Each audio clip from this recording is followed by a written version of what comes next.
disebutkan dalam Al-Quran.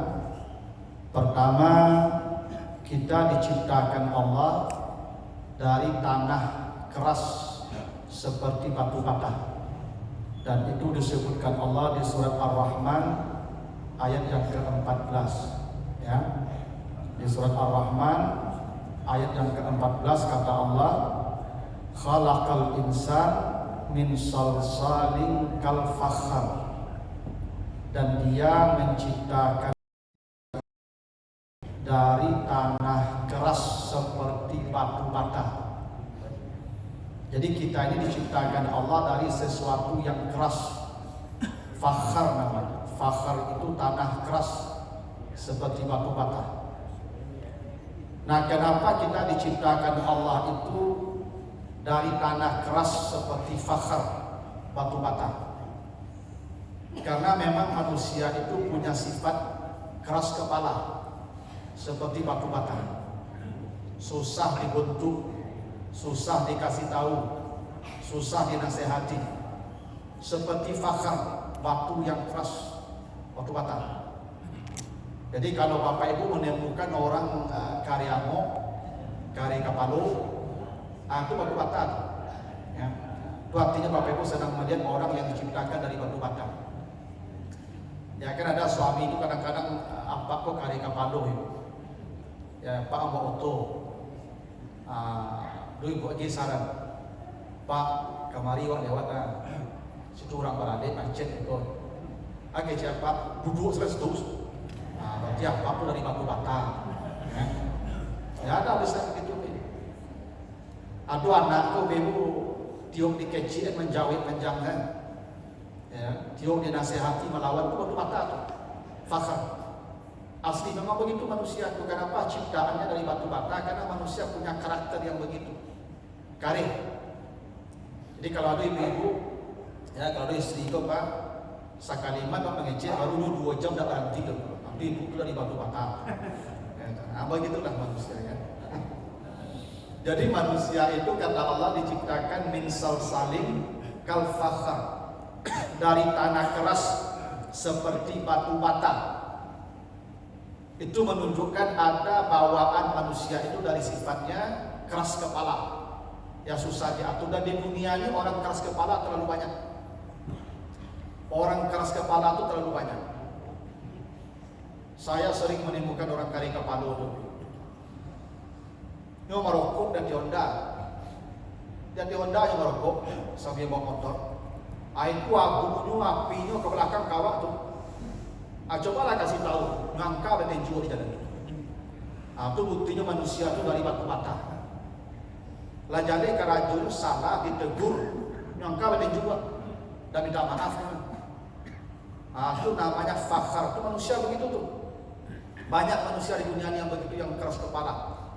Karena memang manusia diciptakan dari fakhar, tanah keras seperti batu bata. Yang kedua, ciptaan manusia itu kata Allah disebutkan di surat At-Tariq ayat 5 dan 6. Falyanzuril insan mimma khuliqa mimma indafiq. Perhatikanlah manusia itu, ya dari mana dia diciptakan? Dia diciptakan dari air yang memancar. Nah, jadi asal manusia itu yang kedua itu dari air. Min ma'in dafiq, air yang memancar. Nah air ini sifatnya lembut. Karena air lembut bisa diarahkan kemana-mana, gampang mengarahkannya. Jadi kalau Bapak Ibu menemukan orang yang lunak, lembut, gampang diajak, gampang dikasih tahu, itu dia dari air tuh. Memang begitu. Ada manusia ini Bapak Ibu yang itu baru mengecek, baru langsung berlari. Itu dari air tuh. Memang begitu manusia itu penciptanya tidak sama. Kenapa manusia diciptakan min ma'in dafiq, air yang memancar, menunjukkan sifat lembutnya, sifat lunaknya, gampang dibentuk. Yang ketiga, manusia itu diciptakan dari alaq. Disebutkan di surat Al-Alaq ayat 2. Khalaqal insana min alaq. Manusia diciptakan dari alaq. Alaq itu artinya sesuatu yang menggantung. Nanti bukalah kamus, cari kata ain, lam, kaf, itu artinya menggantung. Jadi manusia itu diciptakan dari alam karena dia hidupnya tergantung dengan orang. Dia suka bersama. Itu maka manusia itu punya sifat sosial. Karena dia diciptakan dari alam. Jadi kalau ada orang yang suka organisasi, kumpul, kawannya banyak, itu namanya alat kejadiannya. Karena dia suka menempel, suka mendekat, alat itu menempel. Ya. Tapi kalau ada orang bercakap panjang saja orang di ini bagusuan dia, atau mungkin dari tanah perkara yang diciptakan. Bukan dari alat itu. Aduh, apa ibu? Ya. Manusia ini secara fitrah dari alat. Alat itu artinya menempel bersama, ya. Itulah kenapa manusia itu disebut dengan ins. Ins, ya, nanti baca lihat di kamus, ins itu artinya jinak, ya, lawannya wahsun, buas. Kenapa manusia disebut ins? Karena dia jinak. Orang jinak, makhluk jinak biasanya hidup berkelompok, hidup bersama, itu ada makhluk jinak. Ya, maka manusia disebut ins karena jinak dan dia lembut. Ya, jadi kalau ada orang yang hidup sendiri, tidak mau berkawan, dia sendiri-sendiri aja hidupnya, itu dah ins lagi. Tidak jinak lagi. Ya, tanda orang jinak punya mendakik ke orang. Coba kalau kucing datang kita pasti digisu-gisu kepala kaki kawan, kepala kaki. Karena dia jinak. Nah, itu kenapa manusia diciptakan min alat. Karena manusia itu makhluk yang tergantung dengan orang.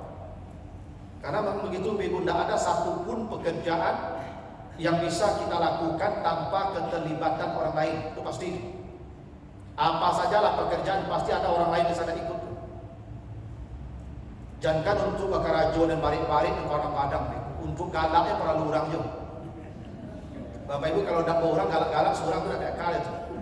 Itulah kurang sehat. Saya berceramah ini, Ibu, apa kata jamaah? Hebat Ustaz. Hebat saya itu karena ada orang yang mendengar. Kalau kosong saja itu berceramah memiliki nyokape orang itu. Kau dia yo lah, ya. Jadi hebat gilo kok tipis bedanya. Ada orang yang hebat, ada orang yang gilo itu. Itu makanya manusia diciptakan min alat. Kita ini hidup tergantung dengan orang. Itu asal kejadian kita begitu, fitrah kita itu. Ya. Nah, yang keempat, Allah menyebutkan asal kejadian kita itu dari sifat yang tergesa-gesa. Nanti baca surat Al-Anbiya 37. Al-Anbiya 37. Khuliqal insan min ajal. Manusia diciptakan Allah dari sesuatu yang tergesa-gesa. Ajal namanya. Nah, jadi manusia itu kata Allah diciptakan min ajal karena sifat dasar manusia itu salah satunya suka tergesa-gesa. Itu ayat yang dibacakan Imam tadi, surat Al-Isra ayat 11. Yang dibaca Al-Isra ayat 11 apa kata Allah? Wa kanal insanu ajula. Manusia itu punya sifat tergesa-gesa. Karena memang asal kejadian manusia kata Allah min ajal, dari sesuatu yang tergesa-gesa. Ya. Makanya sifat manusia itu tergesa-gesa. Nah, apa saja sifat tergesa yang dimiliki manusia? Pertama, manusia itu sering tergesa-gesa dalam memutuskan perkara. Jadi manusia ini memang banyak yang pakai ilmu apa namanya, ilmu kocek, asa takajui, malopek. Datang dua api ini loh, jadi lopek tuh, musuh api dah. Itu sifat manusia begitu tuh, ajul. Nah, karena itu Bego, Allah menuntun manusia kalau ada keputusan yang hendak diambil, ada step-step yang harus dilalui. Misal, sekarang orang gampang bercerai, Ada masalah sedikit, masalah anak bercerai, masalah uang jajan bercerai, masalah pakaian di lemari bercerai juga. Gampang orang sekarang bercerai itu. Kadang sebab-sebab sepele aja bercerai. Itu bukti manusia itu tergesa-gesa dalam memutuskan sesuatu. Padahal Bapak Ibu kalau baca tuntunannya, misalnya nih baca di surah An-Nisa 34-35. An-Nisa 34-35. Kata Allah, wallati tafafuna nusuzahunna, bila istrimu durhaka. Ini dapat istri pembangkang. Tidak bisa dinasehati, artinya setiap apapun yang kita sampaikan selalu berbeda dengan apa yang dia lakukan. Itu namanya nusus ya. Kalau istrimu durhaka, kata Allah, tidak bercerai. Pertama, fa'izuhunna, beri nasihat yang baik. Jadi tidak langsung bercerai. Kalau istri durhaka, beri nasihat yang baik. Fa'izu namanya. Izu itu nasihat yang bisa membuat hatinya tersentuh. Tidak dicaci maki, sentuh perasaannya. Cara menyentuh perasaan ibu-ibu ini kalau dia membangkang, belikan hadiah. Jadi kalau istri kau membangkang, dia name ke 10 ame. Dia lunak nanti itu. Ya kalau dia nusus, ya cari hadiah. Begitu. Bawa ke showroom, belikan untuk je. Yakinlah Pak, kalau begitu apa ke istri apa tak akan melawan dia itu. Ya. Ini biasanya istri kau melawan dia sepilih. Tapi cuma lah satu melawan dia badan baju, satu melawan badan HP, satu melawan badan cincin. Melawan dawi ada urang betul. Ya, biasanya kalau urang itu sadar itu. Lah cik kue elok suami yang kau melawan yang boleh kau ya dapat juga boleh. Sadar itu. Ya, karena manusia tadi dari mak ada unsur air yang lembut. Ya, bisa kadua tuh unsur airnya tuh lembut. Tapi begitu kata Allah, kalau istrimu durhaka, kasih pelajaran dia yang menyentuh perasaan dia. Kalau dia masih membangkang juga, dikasih nasihat, dikasih hadiah, membangkang juga, tidak berubah juga, belum cerai. Kata Allah, wahjuruhunna fil madaji', pisah ranjang terlebih dahulu. Supaya tidak tergesa-gesa mengambil keputusan. Ibu bapak kalau bertengkar, ibu ini membangkang saja Pak, itu ranjang tuh kasih triplek. Iya, ibu bikin, bapak bikin triplek pembatas. Batas triplek.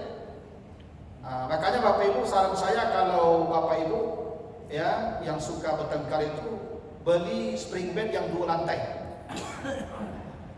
Spring bednya 2 lantai. Jadi kalau bercakap, cik lantai atas, cik lantai 2. Iya, mano-mano mereka tu. Nyo biasanya malam ketiku jatuh surang ke bawah tu. Kalau jatuh ke bawah tu ramai tu. Yang betul lah. Tak boleh pisah kamar, apalagi pisah rumah. Kalau istri membangkang sudah dikasih nasihat tak mempan, kata Allah pisah ranjang. Madajinya yang dipisah, bukan ghurfahnya, bukan kamarnya. Ranjangnya pisah. Itu bukti tidak boleh tergesa-gesa mengambil keputusan. Biasanya kalau lalu pola dua punggung bebo, itu sepanjang malam udah kelalu gitu. Dan karena mau lalu atau percaya kamu. Kalau lalu sakamar tu dua punggung sampai pagi dah kelalu gitu. Kalau dosa kok gelisah hatinya. Tapi kalau ada ibu-ibu ndak ustaz, dan dua punggung lalu tak ada kabur, selalu lama ada itu. Biasanya orang kalau begitu tu ibu nak melalui betul. Biasa begitu. Jadi ada stepnya dulu, pisah ranjang. Kalau pisah ranjang tak mempan, sudah pisah ranjang dan 3 malam tidak juga berubah keadaan, tetap juga dia membangkang. Maka kata Allah, fadribuhunna, boleh dihukum. Nah hukumannya macam-macam. Karena kata fadribuhunna itu bisa berarti tinggalkan dia. Karena daraba itu bisa berarti pergi. Fa iza darabtum fil ardi, atau pergi dulu. Jadi kalau pisah ranjang tak mempan, apa-apa pai di rumah itu dulu. Tinggalkan di rumah itu dulu. Itu terpukul nantinya tuh. Kalau ibuku ditinggalkan, terpukulnya tuh Pak. Apa pai dulu kau tinggal, kau di Oyo tinggal sebentar. Tahu di masjid boleh godek tu. Itu makanya pintu masjid kau jadi kunci-kunci kau urus. Kalau ada apa-apa bercakap di orang rumah dalam 10. Boleh golek 10.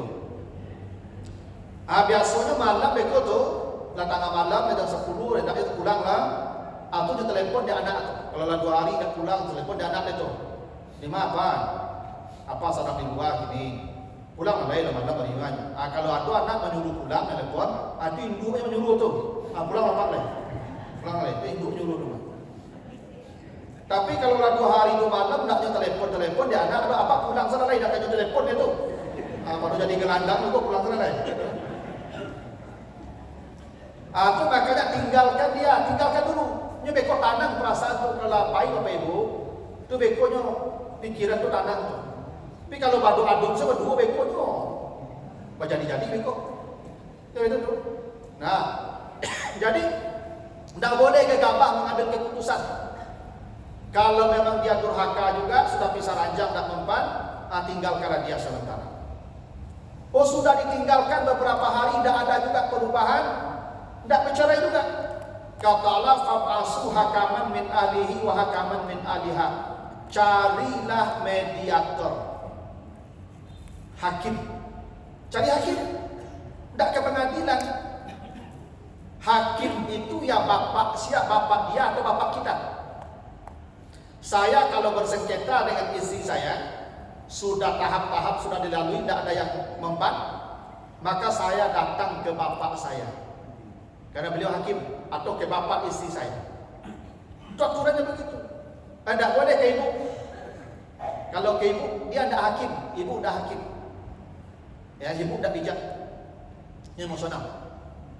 Saya kalau bertengkar dengan istri saya, panjang manunggu kabar. Kecil amma amut, manga panjang mana manua.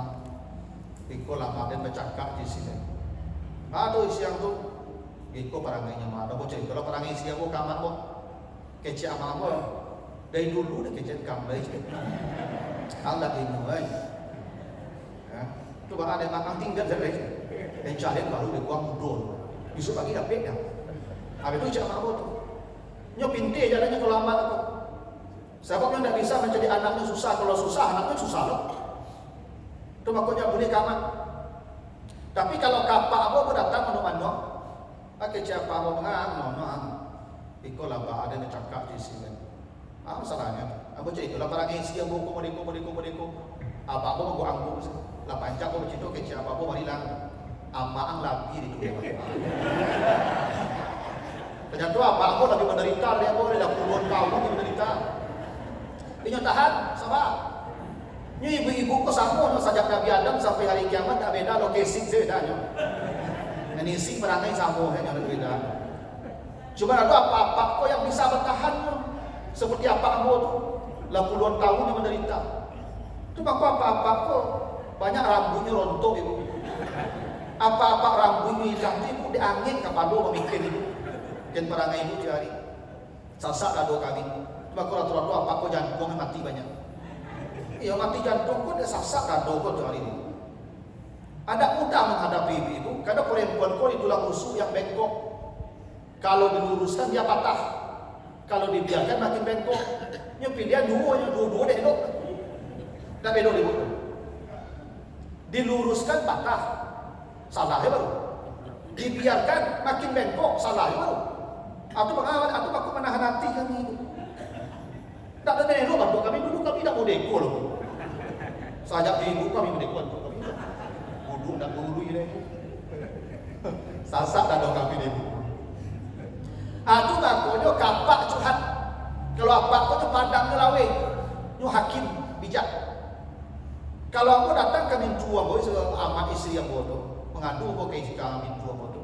Mangang siapa istri tu, nomor mongjang. Iko lama, bojo anak amala payah pada masalah. Atau ambo cerita lah perangai anaknya kampai itu Oke, cik amanya tu dulu dah pandai je cintu saja jual aku saja. Awak tu salah tu pak. Saya lah pak. Dia beda anak itu tu kan. Tapi kalau payah mau kapaknya, oke siapa yang mana saja. Ikut apa, mau cakap dan apa. Apa salahnya baca itu? Kalau perangi anak tu, ikut perangi anaknya kapai. Oke siapa itu dan kan tidak tahu di dia, mau dia nagih kau. Itu jadi tu. Abanglah, pengurus ada kan. Ada betul. Ini ibu, maku ibu bagian ke kami tidak tahu dia ibu urus tu. Kau tahu dia ibu urus aku ke bagian kami tu. Tu maku serah terima tu, tidak tahu dia ibu urus deh. Agak kami bagian lambat tu. Tu maku sajak ibu tu tapi akal tu kami deh itu. Kedua ayah ibu lapis tangan tu mak. Jadi tidak mudah bercerai itu ibu. Ada step-step. Kenapa? Karena manusia punya sifat ajal. Sifat manusia pun tergesa-gesa. Termasuk tergesa-gesa dalam memutuskan sesuatu. Karena manusia punya sifat tergesa-gesa itulah Allah atur kalau ingin memutuskan sesuatu ada tahap-tahapnya supaya kita panjang pikirnya dulu. Begitu tuh. Yang kedua, sifat manusia itu tergesa-gesa dalam berkomentar. Manusia ini ibu, asal nampak sesuatu, dia akan langsung berkomentar. Itu sifat manusia begitu. Ya. Itu makanya Nabi larang duduk di pinggir jalan. Iyyakum wattuluk, jauhi duduk di pinggir jalan. Kenapa? Karena bapak ibu nanti tergesa-gesa berkomentar tuh. Dosa tuh. Ibu duduk di tepi jalan sama-sama sore. Lalu orang boncengan suami istri pakai motor, nyopagui, ya, nyopagui suami itu. Ibu mau komentar itu tuh, langsung komentar tuh pagi kalau jancuk dan jadi.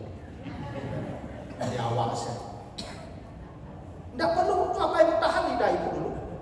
Ya dengan itu suaminya apa salahnya? Ada orang melewat boncengan motor suami istri, pacaran, kode batu nisan duduknya.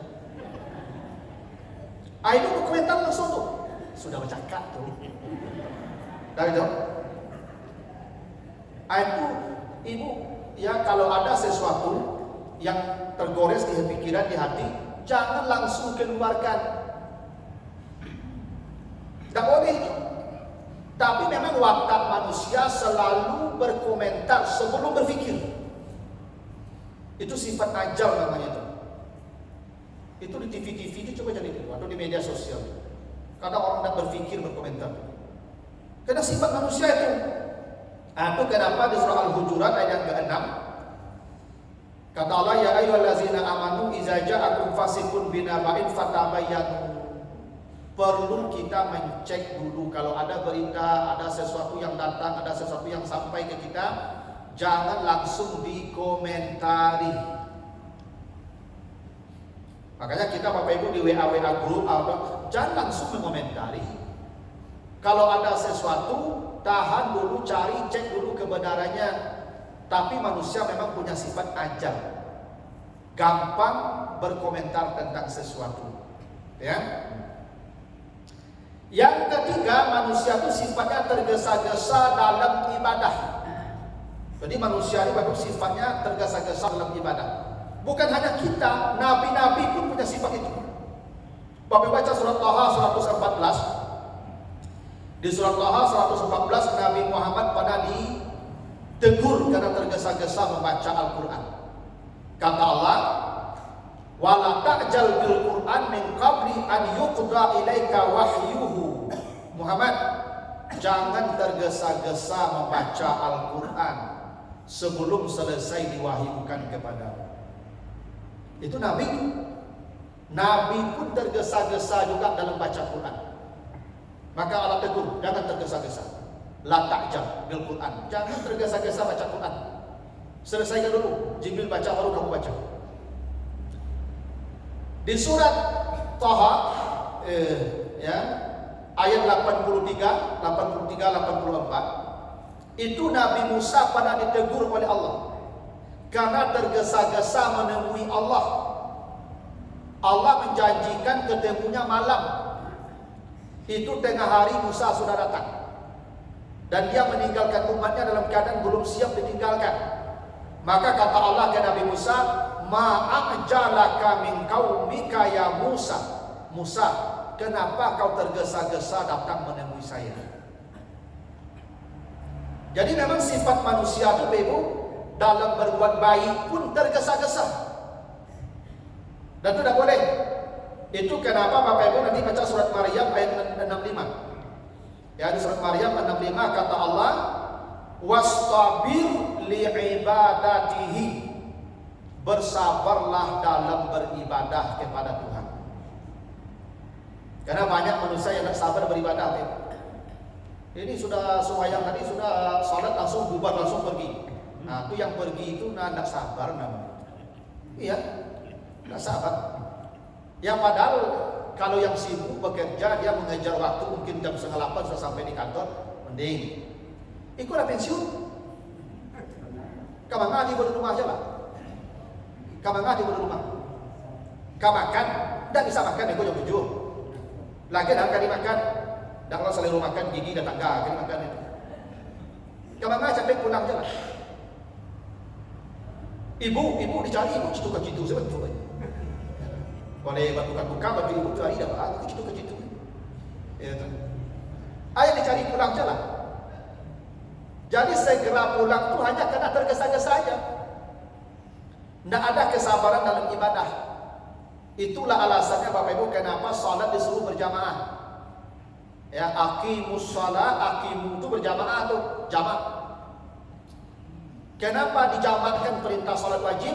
Supaya bersabar kita beribadah. Coba saja lah Bapak Ibu, kalau dah percaya jujur jawabnya. Kalau Bapak Ibu salat sendiri atau salat berjamaah, mana yang lebih cepat selesainya? Sendiri dah. Kalau salat sendiri pasti nanti qul huwallahu ahad saya tu. Ya kan? Tidak sabar tu. Memang begitu sifat manusia dalam ibadah tu tidak sabar. Coba aja lah kalau panjang baca imam ayat, itu jamaah tu batu-batu di belakang. Ya, kode itu. Kalau lama jadi itu batu. Itu ruku dah. Tapi begitulah manusia itu kata Allah, sifatnya tergesa-gesa dalam beribadah. Berikutnya, manusia itu tergesa-gesa dalam menilai sesuatu. Itu manusia sifatnya begitu.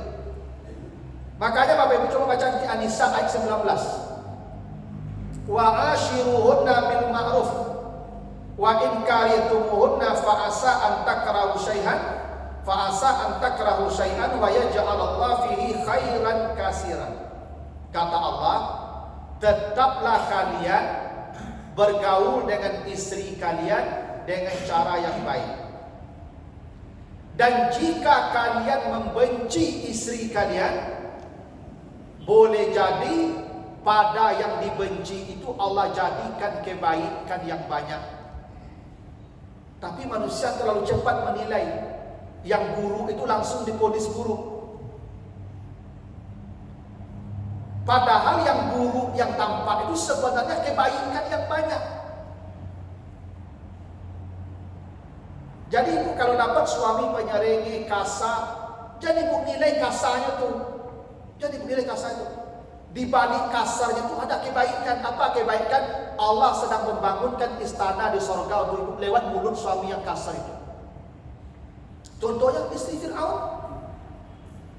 Istri Fir'aun dapat suami Fir'aun. Dilapak, disipak, dipijak tiap hari. Tapi istri Fir'aun selalu berbaik sangka kepada Allah. Ini suami terbaik. Dan dia meminta kepada Allah, Rabbi beri'ni indaka baitan fil jannah. Ya Allah, engkau tak pernah salah kirim suami ke saya. Dengan jalan suami seperti ini, engkau pasti membangunkan istana untuk saya di surga. Betul, istri Fir'aun melihat istananya di surga di hari matinya. Kenapa? Dapat suami Fir'aun. Jadi kau dapat suami itu, di hari itu seringnya pakak kau aja. Mintalah istana ya Allah. Tea kau aja, istana ya Allah. Nyotaku ibu istana ya Allah. Yakin deh. Itu contohnya ada. Jangan cepat menilai buruk. Jangan tergesa-gesa. Dan kalau cikgu saja lalu mencari, jangan. Kata Allah, boleh jadi pasangan yang kau benci, di balik itu Allah sediakan kebaikan yang banyak. Maka jangan nilai buruknya. Iya. Itu jalan kebaikan yang dikirimkan untuk ibu tuh, suami yang kayak begitu. Saya Bapak Ibu, kalau ada jamaah yang curhat ke saya tentang perangai suaminya, tidak pernah saya sarankan bercerai ibu. Saya sarankan bertahan istana untuk ibu. Jangan cepat menilai sesuatu itu buruk. Kata Allah begitu, asa antakrahu asa antak fa in karitumuhunna, kalau kalian membenci mereka, istrimu, maka Allah bisa jadi itu menjadikan darinya itu kebaikan yang banyak. Jadi ibu, apa kalau dapat pasangan yang, apa kalau dapat ibuku yang menjengkelkan di hari kerajaan, ya, COD di hari, di tagahan dah amu, ya wak pensiun 3 kali COD sehari, dah dapat istirahat mereka godek baru paket, dah godek paket, jengkel tu, apa bertahan, biarlah. Jangan cepat menilai. Di situ kebaikan. Boleh jadi surga, pintu surga sedang dibukakan selebar-lebar itu dapat isi itu. Sabar apa? Sabar. Kalau dapat mati itu mati itu tuh. Selesai. Dah tak payah dah itu. Tak ada payah Pak. Mana saya Pak. Dua pilihannya begitu mah. Kalau ada ibu tu mati apa mati itu. Lah mati apa? Karena kata Allah bukan khairan kasiran. Kalau orang itu menjengkelkan kita, istri itu membuat kita sakit hati, kesal tiap hari itu kerjanya, boleh jadi Allah sedang menyiapkan kebaikan yang banyak di balik keburukan yang datang kepada kita lewat dia itu. Makanya tidak ada sebaik keadaan, bertahanlah seburuk apapun keadaan pasangan kita. Jangan cepat menilai buruk. Tapi manusia tergesa-gesa. Ibu ini sakit, saya tak singgungnya. Itu dah elok. Yang suami kau dah elok. Pandang ada kebaikan di balik itu. Tapi begitulah sifat manusia, ajal dari manusia itu punya sifat tergesa-gesa dalam menilai sesuatu. Kalau ada yang buruk, dia langsung memponis ini buruk, tak mampu melihat ada yang baik di balik itu. Makanya Nabi Isa pada jalan dengan murid-muridnya, itu lewat di bangkai kuda, baunya Masya Allah, heboh murid-muridnya, bau. Nabi Isa kemudian berkata setelah melihat bangkai kuda itu, alangkah putihnya gigi kuda itu. Ternyata ada kebaikan di balik keburukan yang banyak itu. Ada gigi kuda kok putih, putih giginya itu. Jadi di hari sekian yang buruk itu pasti ada baik. Ibu seburuk-buruk suami ibu, mungkin ibu kapak kok dapat karajo, mungkin kasar, bodohnya bagi nafkah, pasti ada bodohnya untuk ibu. Minimal suami ibu tuh kalau ibu malam ada yang bunyi-bunyi tengah malam, ibu ada tuh kawan. Jadi itu. Kalau tiba-tiba putu ibu lampu, ada yang kemanjit kata, tak tahu ibu manjit kata itu. Minimal kerajo apa tuh manjit lampu sudah. Kalau pun nak kerajo bagi nafkahnya, ada yang bunuh itu kan. Tak mungkin tak ada bunuhnya ibu lah. Istri juga begitu, seburuk-buruk perangai istri ada gunanya, ada baiknya. Itu contoh Nabi Nuh tak menceraikan istrinya itu. Nah itu manusia diingatkan Allah supaya tidak terlalu cepat menilai sesuatu. Kalau ada yang buruk, lihatlah kebaikan di balik itu. Tapi rata-rata manusia tergesa-gesa dalam menilai sesuatu.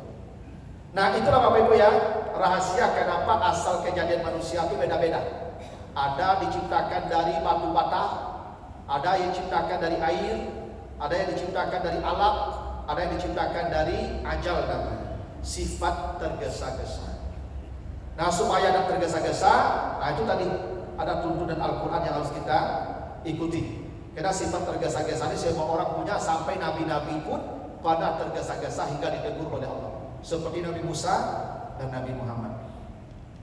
Nah begitu dulu Bapak Ibu ya. Jadi ibu-ibu pertama bersabar lah ya, bertahanlah ya kan. Kemudian apa-apa kok kan aku dua kok lah banyak awak jengkel kok. Nah ibu bersabar, lihatlah kebaikan di balik itu. Ya nak kalapmu itu. Ya kalau nak ibu payah malu payah itu. Istana di surga ya. Begitu. Mudah-mudahan dapat manfaatnya. Lebih kurang mohon maaf. Subhanakallahumma wa bihamdika, asyhadu an la ilaha illa anta, astaghfiruka wa atubu ilaika. Wassalamualaikum warahmatullahi wabarakatuh.